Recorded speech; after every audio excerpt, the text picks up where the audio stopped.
Most people don't leave the country at 16, but that trip changed everything for me.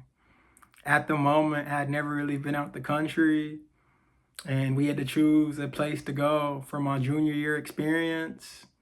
And I chose Nicaragua because I loved the teacher. It was my favorite teacher.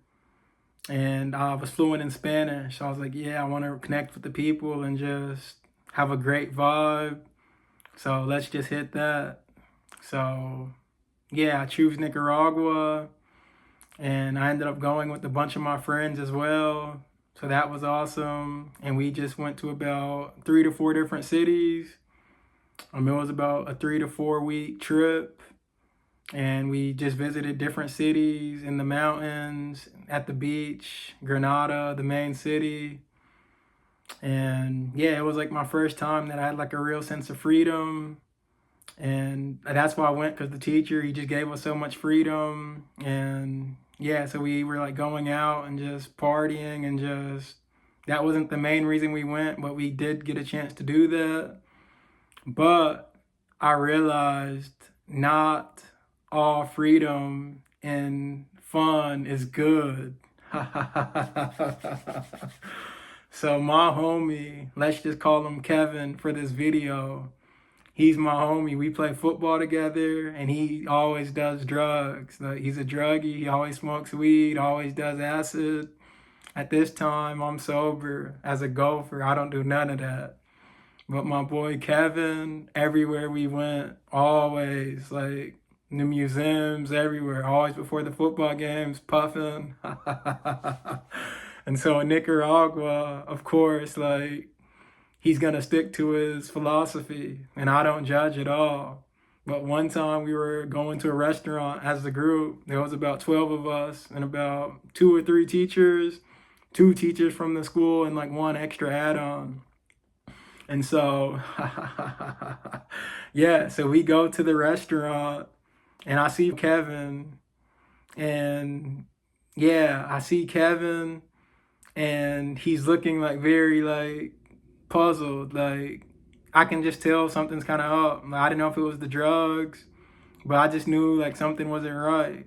And so anyway, we go into the restaurant, we sit down, and Kevin goes to the restroom, and he's in there for like 5, 10 minutes, and he doesn't come back out. But I ended up going to the restroom, and I walk in, and I hear like somebody like in the stall, like, help, help, help. And I'm like, what? I'm like shocked and kind of like a little bit scared and nervous. And I kind of like get the gut, like, because there's like 2 stalls, and then there's like, it's the men's restroom. So there's 2 stalls, and then like the little closed door, like, stall. And inside there, I'm like hearing like, help, help. And I'm like, what? So I do what I got to do. And I'm just like 90% sure that like that's Kevin. And so I go back out, let my teacher know, like, yo, I think something's going on in the restroom, like, with Kevin. And so my teacher goes, checks it out, and it was like a big situation. And I don't get the full details of what was happening, but Kevin just came back like, Zeke, you saved my life. So I was like, I don't know exactly what happened, but I know it was pertaining to drugs. And so yeah, that taught me like not everything is gonna be like peaches and cream, and like, yeah, not everything is gonna be smooth sailing like when you're on the road. And this happened pretty early on.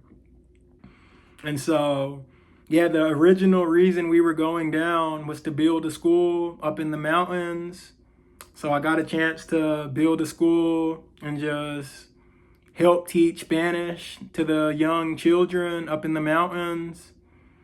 And it just showed me, like, because they didn't have like any phones, like no technology, and it was way up in the mountains. And I just learned, like, and the kids were just having so much fun. Like, they were playing like baseball with like sticks, and like they had like lemon trees and stuff, limes. And they were playing like baseball with like the fruits and stuff. They didn't even have like real like equipment, but they were just so happy and joyful. And I just learned, like, you don't need like all the extra gadgets and stimulation to like enjoy life. And so I just really saw how people lived like in the mountains and just how people lived all over in Nicaragua. So that was like a really like cultural awareness moment for me, seeing how other people get down, how other people eat, and just how other people like have fun without everything that I was used to, the TVs, the phones, like the fast food. And so that trip really changed my life. And one thing that really impacted me was that I bought like 5 pair of Ray-Bans for like $2 a pop. And so, yeah, I spent like 10 US dollars. And then when I came back to the US, I posted them on Craigslist, and I ended up selling each pair for like $80 to $100. And that really opened up my eyes to entrepreneurship and business. And my brother found out how to order more glasses from Asia. So we really started up like our own business, like selling glasses, and we just kept leveling up from there. But that was like a big wake up call for me, just how to make money and just what opportunities there actually are. So that trip planted the seed. And 10 years later, it's the reason why I ended up traveling the world.